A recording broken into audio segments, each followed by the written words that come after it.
Hello students, in this section I'll be covering Annamalai University's Bachelor of Commerce first year subject Management Principles, and I'll be covering lesson 9.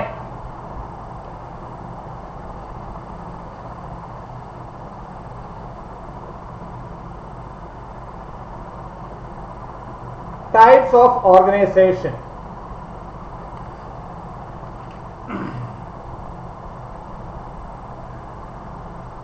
In this ഈ ഏരിയയിൽ, അതായത് ഇന്നത്തെ ഈ ടോപ്പിക്കിൽ എത്ര തരത്തിലുള്ള organisation ഉണ്ട്? ഓക്കെ, നിങ്ങൾ വേറെ സബ്ജക്റ്റിലൊക്കെ നിങ്ങൾ പഠിച്ചിട്ടുണ്ടാവും പലതരത്തിലുള്ള organisation, sole proprietorship, partnership, company, joint stock companies എന്നൊക്കെ പറഞ്ഞ് കണ്ടിട്ടുണ്ടാവും. ഓക്കെ, അങ്ങനത്തെ ഓർഗനൈസേഷൻ അല്ല ഇത്. ഓർഗനൈസേഷൻ്റെ അകത്ത് തന്നെ എത്ര തരത്തിൽ കാര്യങ്ങൾ മാനേജ് ചെയ്യുന്നുണ്ടാവും, അതായത് മാനേജ്മെന്റിന്റെ കാര്യങ്ങൾ എങ്ങനെയൊക്കെയാണ്, എത്ര തരത്തിലുള്ള മാനേജേഴ്സ് ഉണ്ടാവും എന്നൊക്കെയാണ് ഇതിൽ നോക്കുന്നത്. ഓക്കെ, മാനേജേഴ്സ് മാത്രമല്ല, ആളുകൾ, ജോലി ചെയ്യുന്ന ആളുകൾ എത്രമാത്രം, എങ്ങനെയൊക്കെയാണ്, ഏതൊക്കെ ലെവലിലാണ് വർക്ക് ചെയ്യുന്നത് എന്നാണ് ഈ ടോപ്പിക്കിൽ, ഇന്നത്തെ ലെസണിൽ നമ്മൾ കവർ ചെയ്യുന്നത്. ഓക്കെ, കൂടാതെ അതിൻ്റെ അഡ്വാൻറ്റേജസ് എന്താണ്, ഡിസഡ്വാൻറ്റേജസ് എന്താണ് എന്നൊക്കെ നോക്കുകയും ചെയ്യും. ഓക്കെ, ആദ്യത്തെ രണ്ട് തരത്തിലുള്ള, പ്രധാനമായിട്ട് രണ്ട് തരത്തിലുള്ള ഓർഗനൈസേഷനാണ് അകത്ത് മാനേജ്മെന്റിന്റെ ഇതാണുള്ളത്. ഒന്ന് ഫോർമലായിട്ട്, രണ്ടാമത്തത് ഇൻഫോർമലായിട്ട്. ഓക്കെ, ഇനി ഫോർമൽ ഓർഗനൈസേഷൻ എന്ന് പറഞ്ഞാൽ എന്താണ്? This is the one which refers to a structure of well-defined jobs, each bearing a measure of authority and responsibility. എന്ന് പറഞ്ഞാൽ ഈ ഓർഗനൈസേഷനിൽ എന്തൊക്കെയാണ് സ്ഥാനങ്ങൾ, ഓക്കെ, എന്തൊക്കെയാണ്, ആരൊക്കെയാണ് ജോലി ചെയ്യുന്നത് എന്ന് കറക്റ്റായിട്ട് പറഞ്ഞു വെച്ചിട്ടുണ്ടാവും. ആ ജോലി ചെയ്യുന്ന ആളുകളുടെ അതോറിറ്റിയാണ് എന്താണ്, തീരുമാനമെടുക്കാനുള്ള അതോറിറ്റി എന്താണ്, അവരുടെ റെസ്പോൺസിബിലിറ്റി എന്താണെന്ന് വളരെ വ്യക്തമായിട്ട് പറഞ്ഞു വെച്ചിട്ടുണ്ടാവും. ഓക്കെ, അങ്ങനത്തെ ഓർഗനൈസേഷനെയാണ് ഫോർമൽ ഓർഗനൈസേഷൻ എന്ന് പറയുന്നത്. ഇനി ഇൻഫോർമൽ ഓർഗനൈസേഷൻ എന്ന് പറഞ്ഞാൽ എന്താണ്?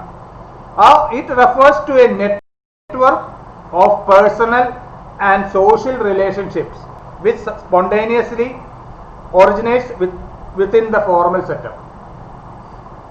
ഇത് പ്രത്യേകിച്ച് സോഷ്യൽ റിലേഷൻഷിപ്പ്, പേഴ്സണൽ റിലേഷൻഷിപ്പ്, ഓർഗനൈസേഷൻ്റെ അകത്ത് തന്നെ സ്പോണ്ടേനിയസ്ലി ആയിട്ട് അല്ലെങ്കിൽ താരതമ്യേന അടുത്ത് ഇടപഴകുമ്പോൾ ആളുകൾ തമ്മിലുണ്ടാവുന്ന റിലേഷൻഷിപ്പാണ്.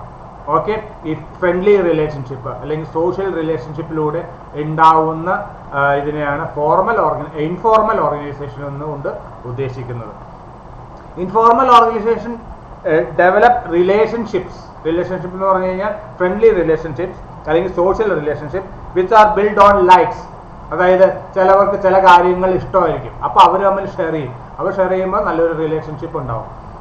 ഫീലിങ്സ് ആൻഡ് ഇമോഷൻസ്, എന്തെങ്കിലും കാര്യങ്ങളെ പറ്റിയുള്ള ഫീലിങ്സ് ഒരേപോലത്തെ ഉള്ളതായിരിക്കും. അതായത് like minds attract each other, unlike minds repels each other എന്ന് പറയുന്ന പോലെ ലൈക്ക് ആയിട്ടുള്ള മൈൻഡ്സ് ഒന്നിച്ചു ചേരുകയും അൺലൈക്ക് ആയിട്ടുള്ള, അതായത് കൂട്ടുചേരാൻ പറ്റാത്ത മൈൻഡ്സ് ഉള്ളവർ അത് രണ്ട് തരത്തിൽ പോവുകയും ചെയ്യും എന്ന് പറഞ്ഞ പോലെയാണ് ഇവിടെ ലൈക്ക് മൈൻഡഡ് ആയിട്ടുള്ള ആളുകൾ, ലൈക്ക് മൈൻഡഡ് ആയിട്ടുള്ള പീപ്പിൾ ഒന്നിച്ചു ചേർന്ന് ഒരു ഇൻഫോർമൽ ഓർഗനൈസേഷൻ രൂപീകരിക്കുകയാണ്. അത് സ്ഥാപനം രൂപീകരിക്കും എന്നല്ല ഉദ്ദേശിക്കുന്നത്, ഒരു അസോസിയേഷൻ, അവർ തമ്മിലുള്ള ഒരു ബന്ധം.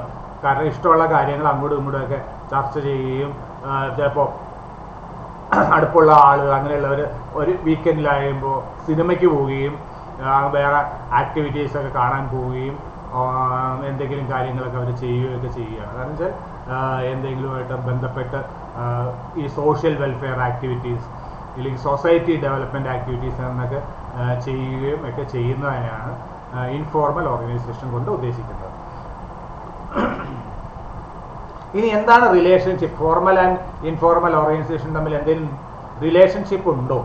എന്താണ്? For a concern working both formal and informal organisation are important. ഒരു ഓർഗനൈസേഷൻ, അതായത് ഒരു സ്ഥാപനം വർക്ക് ചെയ്യണമെങ്കിൽ ഈ ഫോർമൽ ആയിട്ടുള്ള അതും ഇൻഫോർമൽ ആയിട്ടുള്ള റിലേഷൻഷിപ്പ് വേണം എന്നാണ് പറയുന്നത്. ആ ഓർഗനൈസേഷൻ വേണം. ഫോർമൽ ഓർഗനൈസേഷനും വേണം, ഇൻഫോർമൽ ആയിട്ടുള്ള ഓർഗനൈസേഷനും ഒരു സ്ഥാപനത്തിൻ്റെ അകത്ത് ഉണ്ടായാൽ മാത്രമേ ആ സ്ഥാപനം മുമ്പോട്ട് കൊണ്ടുപോകാൻ പറ്റുള്ളൂ.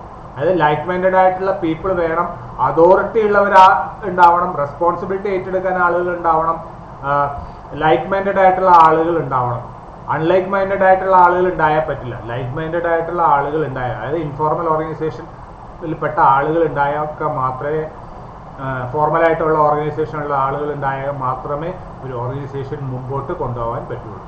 അതായത് ഒരു സ്ഥാപനത്തിൻ്റെ അകത്ത് ഫോർമൽ ഓർഗനൈസേഷനും ഇൻഫോർമൽ ഓർഗനൈസേഷനും ഉള്ള ആളുകൾ, അതുമായിട്ട് ബന്ധപ്പെട്ട ആളുകൾ ഉണ്ടായിരിക്കണം, എന്നാലേ ഒരു സ്ഥാപനം മുമ്പോട്ട് കൊണ്ടുപോകാൻ പറ്റുള്ളൂ. ഇനി ലൈൻ ഓർഗനൈസേഷൻ എന്ന് പറയുന്നുണ്ട്. ലൈൻ ഓർഗനൈസേഷൻ എന്ന് പറഞ്ഞാൽ, line organisation is the oldest and simplest method of administrative organisation. അതായത് ഒരു സ്ഥാപനത്തെ മുമ്പോട്ട് കൊണ്ടുപോകാൻ, അതായത് അഡ്മിനിസ്ട്രേറ്റ് ചെയ്ത്, അതായത് എന്താ പറയുക, വേണ്ട കാര്യങ്ങളൊക്കെ നടത്തിക്കൊണ്ട് പോകുന്നതിനെയാണ് ലൈൻ ഓർഗനൈസേഷൻ കൊണ്ട് പോകുന്നത്. ഇത് വൺ ഓഫ് ദി ഓൾഡസ്റ്റ് ആണ്, സിമ്പിൾ കാര്യങ്ങളുമാണ്. ഇതിൽ എന്താ പറയണമെന്ന് വെച്ച് കഴിഞ്ഞാൽ, അതോറിറ്റി എന്ന് പറഞ്ഞു കഴിഞ്ഞാൽ അധികാരം മുകളിൽ നിന്ന്, മുകളിലത്തെ ലെവലിൽ നിന്ന്, അതായത് ടോപ്പ് ലെവൽ ബോർഡ് ഓഫ് ഡയറക്ടേഴ്സിൽ നിന്ന് ഏറ്റവും താഴെ ലെവലിലേക്ക് ആണ് ഫ്ലോ ചെയ്യുന്നത്. ഓക്കെ, അപ്പോൾ അതോറിറ്റി, അതായത് തീരുമാനമെടുക്കാനുള്ള അതോറിറ്റി, അതാണ് അതോറിറ്റി കൊണ്ട് ഉദ്ദേശിക്കുന്നത്. അതിന് മുകളിൽ നിന്ന് താഴത്തേക്കാണ് അത് അതോറിറ്റി ഫ്ലോ ചെയ്യുന്നത്. ഓക്കെ, ഏറ്റവും മുകളിലുള്ള ആൾ, ഓർഗനൈസേഷൻ ഏറ്റവും മുകളിലുള്ള ആൾ ബോർഡ് ഓഫ് ഡയറക്ടേഴ്സ് ആയിരിക്കും. അവർക്കാണ് ഏറ്റവും കൂടുതൽ അധികാരം ഉള്ളത്. ഏറ്റവും താഴെയുള്ള വർക്കർ ലെവലിലുള്ള ആളുകൾക്ക് അധികാരം കുറവായിരിക്കും. ഓക്കെ, അതാണ് ലൈൻ ഓർഗനൈസേഷന്റെ പ്രത്യേകത. ഓക്കെ, പിന്നെ ഇത് കൂടാതെ ഈ ഓർഗനൈസേഷനിൽ സ്പെഷ്യലൈസ്ഡ് ആൻഡ് സപ്പോർട്ട് സർവീസസ് ഉണ്ടായിരിക്കുകയില്ല. ഓക്കെ എന്നാണ് പറയുന്നത്. ഓക്കെ, ഇതിന്റെ മെറിറ്റ്സ് എന്താണ്? മെറിറ്റ്സ് എന്ന് പറഞ്ഞാൽ അഡ്വാൻറ്റേജസ് ഓഫ് ലൈൻ ഓർഗനൈസേഷൻ എന്താണെന്ന് നമുക്ക് നോക്കാം.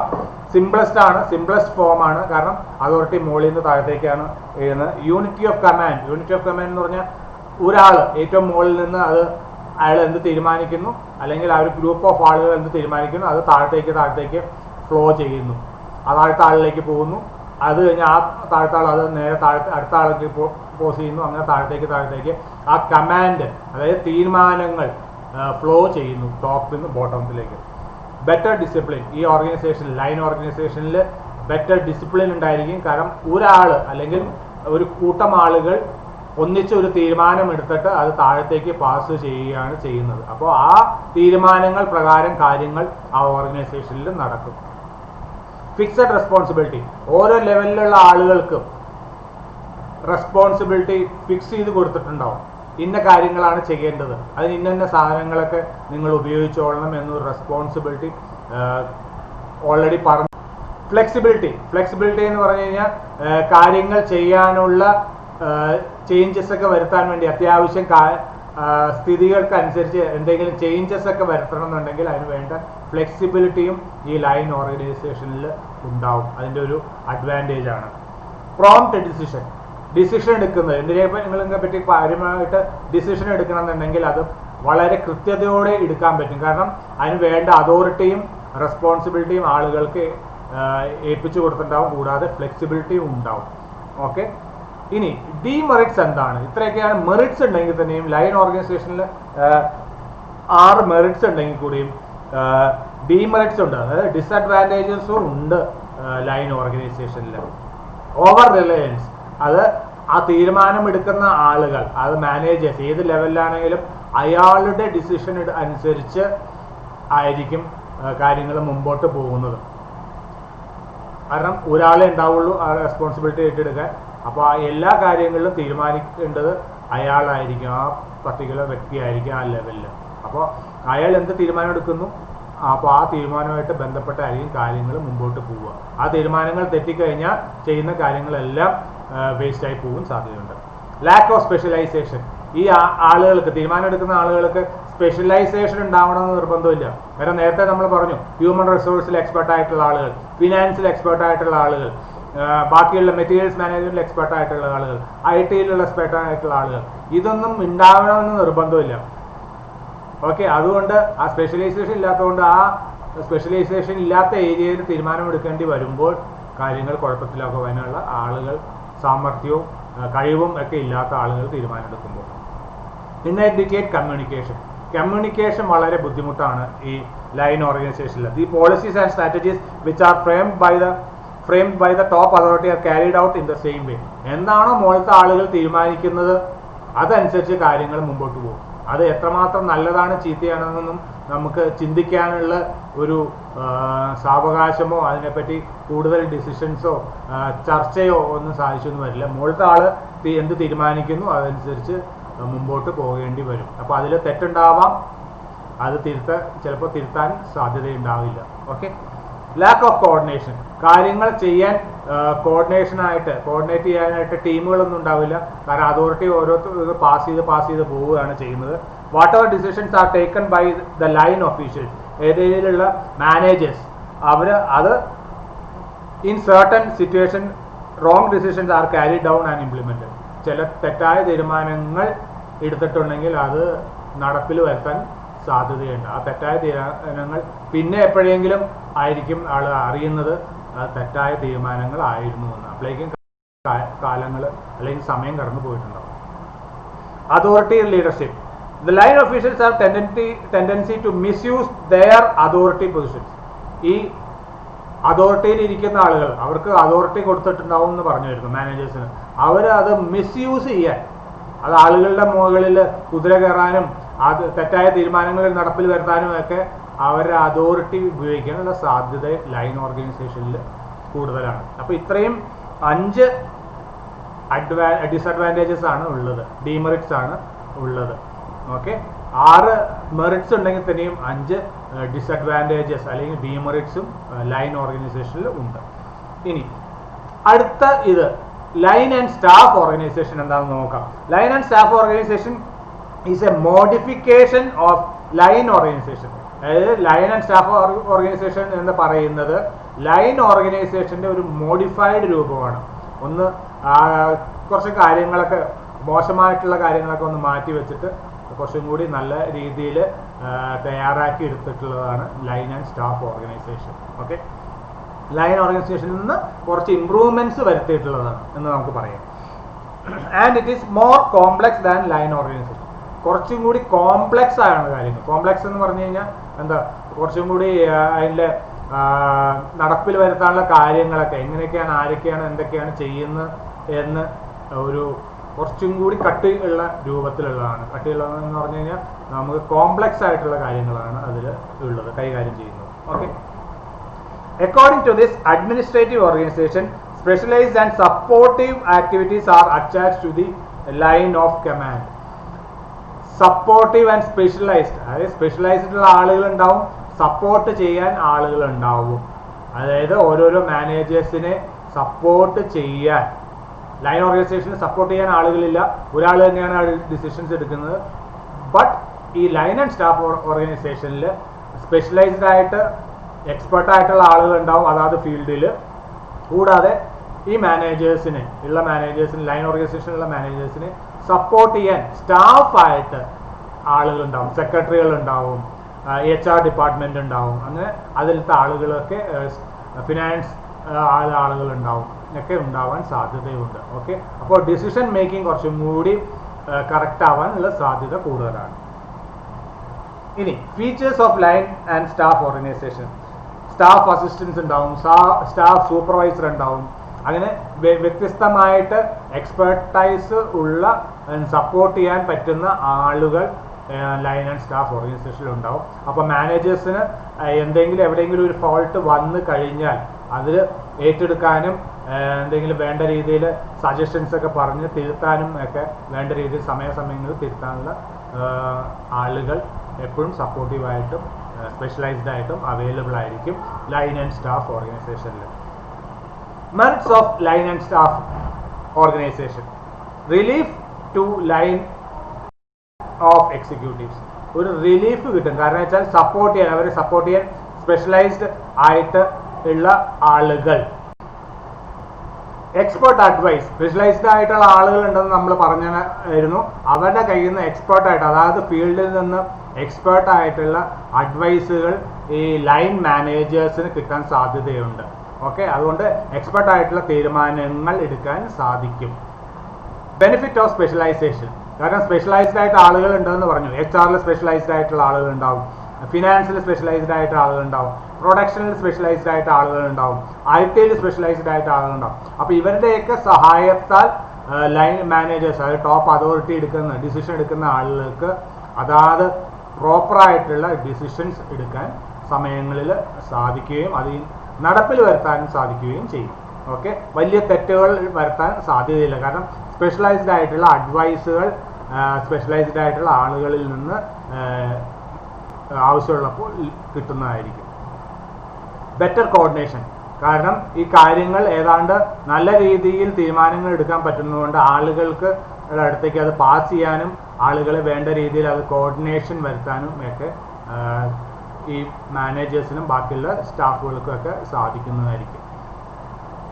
Benefits of research and development, റിസർച്ചിനും ഡെവലപ്മെന്റിനും അതിനും പ്രത്യേക രീതിയിൽ ആളുകളും ഡിപ്പാർട്ട്മെന്റും ഒക്കെ ഉള്ളതുകൊണ്ട്, അതായത് സ്പെഷ്യലൈസ്ഡ് ആയിട്ടുള്ള ആളുകൾ ഉള്ളതുകൊണ്ട് ബെറ്റർ ആയിട്ടുള്ള പ്രോഡക്ട്സുകൾ സർവീസുകളും നമുക്ക് ഡെവലപ്പ് ചെയ്യാനും ഓർഗനൈസേഷന് ഡെവലപ്പ് ചെയ്യാനും അത് ആവശ്യമുള്ളവരിലേക്ക് എത്തിക്കാനും, അതായത് പബ്ലിക്, അത് ആർക്കാണോ കൺസ്യൂമേഴ്സ് അതോ കസ്റ്റമേഴ്സ് അവരിലേക്ക് എത്തിക്കാനും ഓർഗനൈസേഷനെ കൊണ്ട് സാധിക്കും. കാരണം സ്പെഷ്യലൈസ്ഡ് ആയിട്ട് ആളുകൾ അതിന് ഉള്ളതുകൊണ്ട്, റിസർച്ച് ആൻഡ് ഡെവലപ്മെന്റിന് ഉള്ളതുകൊണ്ട്.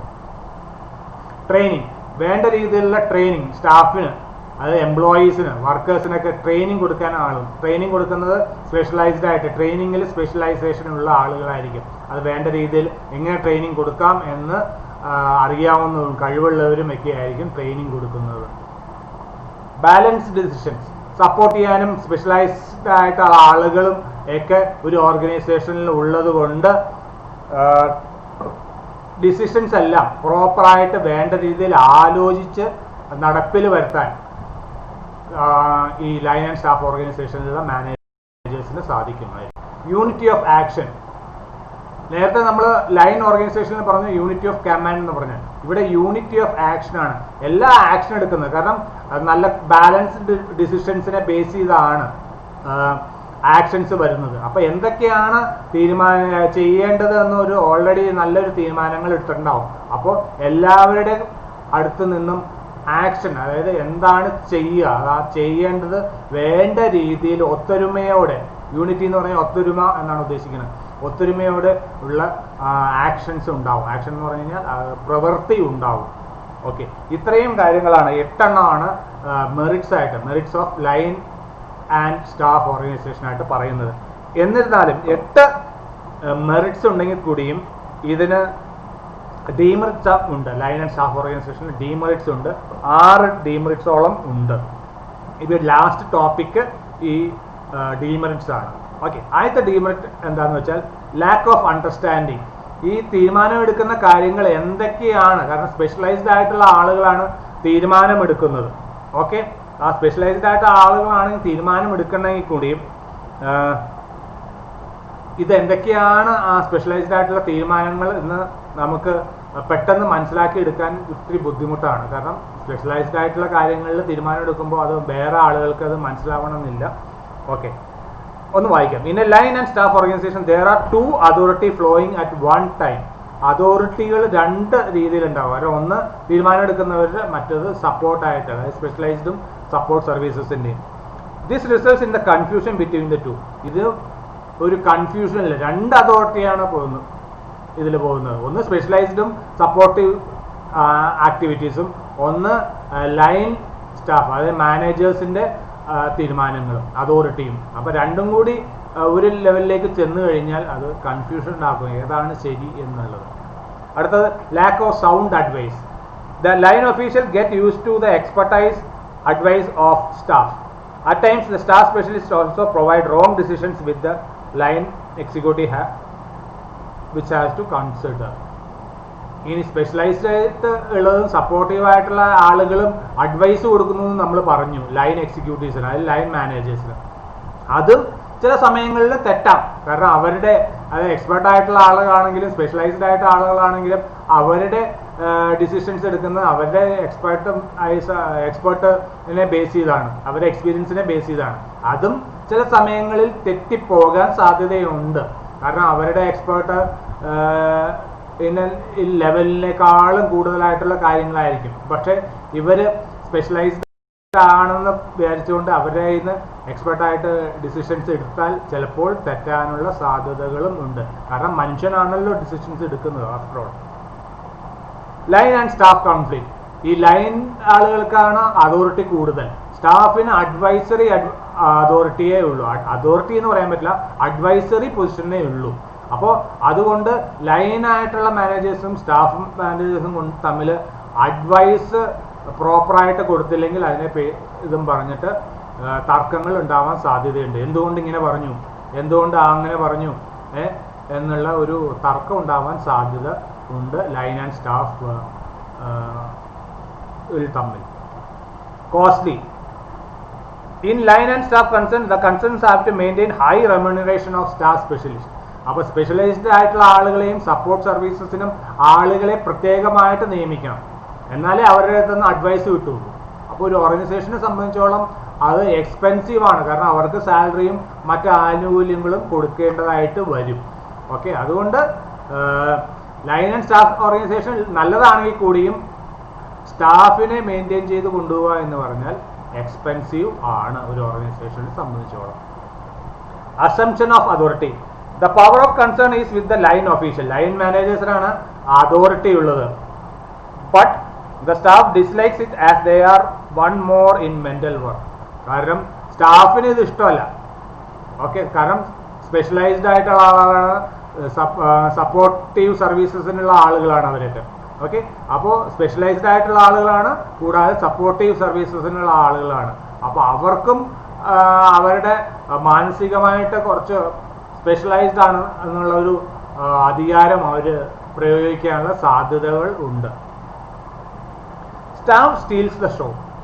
ലൈനോ ആളുകളാണ് തീരുമാനം എടുക്കണമെങ്കിൽ കൂടിയും ഈ സ്റ്റാഫിൻ്റെ സ്പെഷ്യലൈസ്ഡ് ആയിട്ടുള്ള സപ്പോർട്ടീവ് സർവീസസ് കൊടുക്കുന്നത് കൊണ്ട് അവരൊരു പ്രത്യേക ആനുകൂല്യം പറ്റാനുള്ള സാധ്യതയുണ്ട്. കാരണം ആണല്ലോ ലൈൻ എക്സിക്യൂട്ടീവ്സിനെ തീരുമാനം എടുക്കാൻ സഹായിക്കുന്നത് എന്നുള്ള ഒരു പറയാത്ത രീതിയിലുള്ള ഒരു അധികാരം സ്റ്റാഫ് സർവീസുകാർ ഹോൾഡ് ചെയ്യാറുണ്ട് സാധാരണഗതിയിൽ.